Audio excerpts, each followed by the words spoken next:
As you can see, I am now in my basement. I'm going to try and do a little trick for you, and it's all about using your imagination.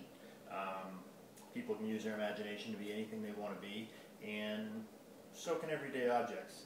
Like this stoplight. Green, always in the bottom, yellow, always in the middle, and red, always in the top, no matter where you go. That's just the way it is.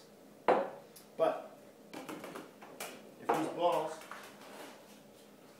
these balls can use their imagination, who always goes in the bottom? The green does.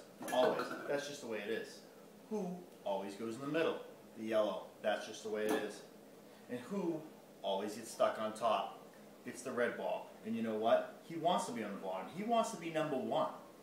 But green never lets him. So he used his imagination. Imagine himself tiny, tiny, tiny. So that when he got placed on top, he traveled the length past the other ones down to the bottom. Now we also learned that if he can do that to make himself tiny, tiny, tiny, maybe he can do something else. Who goes in the bottom? Of course green does, always will. It's the way lights are built.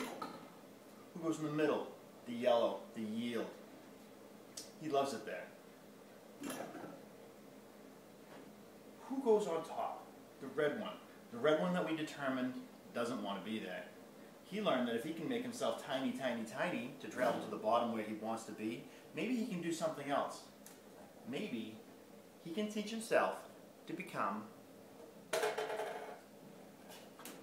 invisible and disappear just like that. And of course, if he can make himself invisible and disappear, where would he go? Where would you go? Right where you want it to be. Right to the very bottom. And that is how you use your imagination.